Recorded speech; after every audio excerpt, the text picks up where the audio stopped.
Oke, Assalamualaikum warahmatullahi wabarakatuh. Alhamdulillahirabbil alamin wassalatu wassalamu ala asyrofil anbiya'i wal mursalin nabiyina Muhammadin wa ala alihi wa sahbihi wa man tabi'ahum bi ihsanin ila yaumiddin amma ba'd. Oke, jadi setelah kita membahas segalanya seputar desain grafis, mulai dari apa itu desain grafis, sejarah singkatnya, elemen-elemen apa saja, mulai dari yang titik, garis, bentuk hingga lain sebagainya. Dan kita masuk ke cabang-cabang desain grafis. Sebelumnya kita sudah menyebutkan seperti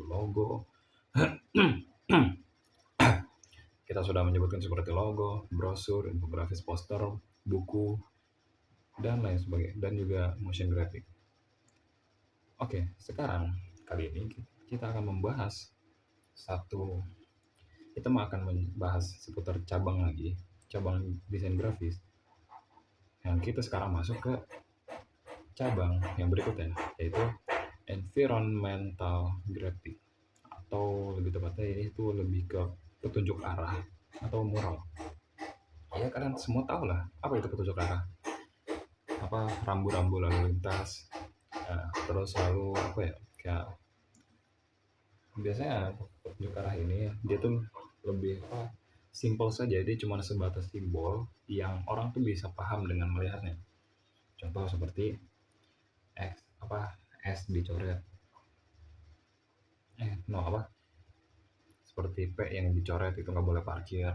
Terus seperti ada orang jalan, itu artinya adalah tempat yang bisa orang lalu lalang di situ. Dan masih banyak lagi seperti contoh-contoh rambu-rambu lalu lintas yang ada. Biasanya hanya sebatas simbol yang simple agar orang tuh gampang gitu untuk mencernanya. Dan di rambu-rambu lalu lintas ini juga mainnya juga bukan di simbol-simbol saja. Mainnya cuma bukan di siluetnya, bukan siluet orang jalan, enggak sekedar itu doang. Dia juga main yang namanya pewarnaan. Setiap warna-warna dari rambu-rambu lalu lintas itu pasti punya maknanya sendiri.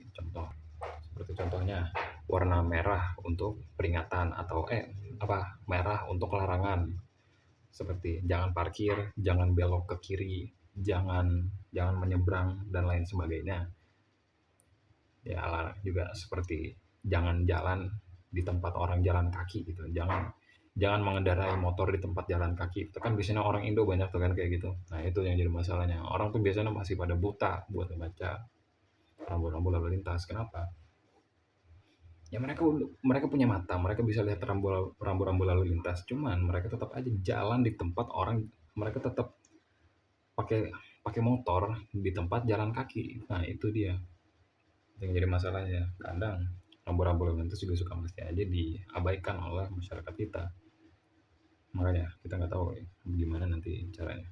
Oke, tadi kan warna merah untuk larangan, terus warna kuning untuk peringatan. Nah kuning itu untuk peringatan, ya peringatan. Terus lalu warna hijau untuk informasi jurusan dan fasilitas.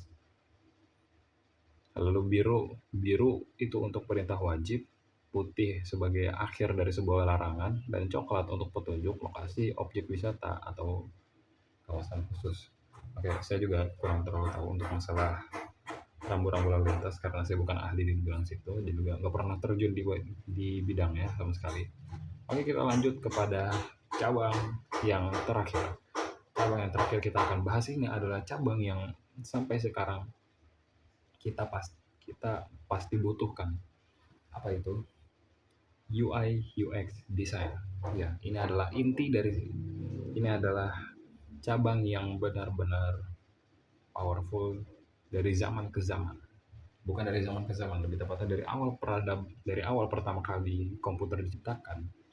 UI UX design ini adalah peran yang benar-benar penting. Oke, apa itu UI UX design? UI UX design adalah, dari singkatannya saja dulu. UI itu berarti user interface, dan UX adalah user experience. Artinya apa? Artinya user interface dan user experience ini adalah suatu cabang desain yang akan membahas seputar cabang desain yang dia membuat tampilan suatu aplikasi atau website dan juga memberikan kesan tersendiri ke dalam website tersebut yang akan cabang desain yang membuat tampilan suatu aplikasi dan juga membuat aplikasi itu mempunyai pengalaman yang baik bagi penggunanya. Nah, cabang UI UX ini sangat penting di dalam pengembangan suatu aplikasi ataupun website. Karena tanpanya UI UX desain yang bagus, maka suatu website atau aplikasi itu biasanya kurang unik ataupun malah terlihat jelek. Contoh jeleknya itu sebenarnya ada banyak. Ya, contohnya seperti website pemerintah, maaf kata, cuman emang bener kenyataannya kayak gitu. Kebanyakan website pemerintah di Indonesia ini masih ada yang kurang dibiayai mungkin ya, kurang diurus. Seperti Cortex yang dia tuh banyak masalahnya, UI-nya juga kadang ada bermasalah, dan masih ada banyak lah contoh-contoh bad UI UX design yang ada. Tapi saya juga kurang tahu, karena kebanyakan orang-orang tuh udah pada melek tentang masalah UI UX design ini, karena UI UX design ini penting dalam suatu development aplikasi ataupun website. Nah, aplikasi yang bisa digunakan itu biasanya ada Figma, ada BXD, dan lain sebagainya. Nah, biasanya di dalam UI UX design ini membangun biasanya banyak. Dia tuh akan mendesain setiap site demi site, halaman demi halaman yang ada di dalam suatu website ataupun suatu aplikasi. Contoh, mulai dari halaman pertama kali kita buka aplikasinya, homepage. Lalu lanjut kita ke contoh seperti aplikasi Gojek. Nah, mulai dari kita halaman homepage, mulai dari halaman rumah, beranda, lanjut kita pengen pergi ke suatu tempat, kita berdesain lagi, kita bikin mulai dari homepage, mulai dari kita mau pergi kemana, mencari driver, hingga akhirnya kita bisa menemui drivernya dan drivernya membayar. Itu semuanya ada desainnya masing-masing. Itulah mengapa UI UX design benar-benar penting dalam komponen suatu aplikasi ataupun website, karena tanpa UI UX design suatu aplikasi atau website itu akan terasa hampa, ibaratkan seperti bangunan tanpa adanya dekorasi dan juga warna, nggak akan bagus, lebih kelihatannya seperti rumah angker kalau gitu ya. Oke, itulah kenapa UI UX design itu penting. Dan juga di dalamnya tuh ada banyak, seperti UI UX design kan tadi kan yang kita bahas tuh tentang tampilan home dari tampilan aplikasi. Sekarang experience itu maksudnya seperti interaksi, lebih tepatnya ke interaksi. Contoh seperti kalian tahu mungkin ada website atau aplikasi yang dia tuh ketika tombolnya ditekan nanti akan ada muncul animasi. Nah, itu memberikan kesan kepada pengguna aplikasi atau website itu jadi lebih berkesan kepada mereka, karena adanya adanya experience mereka, adanya interaksi-interaksi yang bagus yang membuat experience mereka menjadi bagus juga. Contoh, ketika kalian buka website Gojek, ini adalah website Indonesia yang lumayan ini adalah aplikasi Indonesia yang kalau kata saya ini beneran bagus banget. Mulai dari UI-nya bagus, UX-nya juga bagus, experience-nya bagus, pokoknya aplikasi ini bagus banget. Karena tahu kan biasanya setiap kalian menuntaskan, contoh setelah beli itu, setelah ketemu driver ojek ataupun ada notifikasi, biasanya tuh ada animasinya.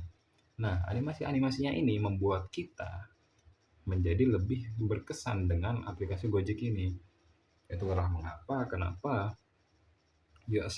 user interface, tampilan aplikasi atau website, dan juga user experience, yaitu pengalaman pengguna, itu sangatlah penting di dalam suatu graphic design.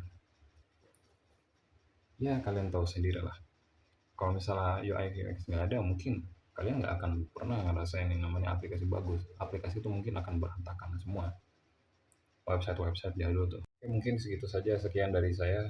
Terima kasih sudah menonton video-video saya, dan semoga video-video saya ini sudah akan memberikan manfaat kepada kalian, menambah ilmu wawasan kalian, dan juga menambah pemahaman seputar apa itu desain grafis dan juga lainnya. Maaf saya kalau misalnya ada salah, karena tiada taring yang tak retak, tiada gading yang tak retak. Ya kulo banyak hadam koto waktu ada khotain atau wabun. Semua banyak adam itu pasti ada salahnya. Maafkan saya jika ada salahnya. Kurang lebihnya mohon maaf. Dan assalamualaikum warahmatullahi wabarakatuh. Saya tutup semua presentasi ini dengan satu video ini. Oke.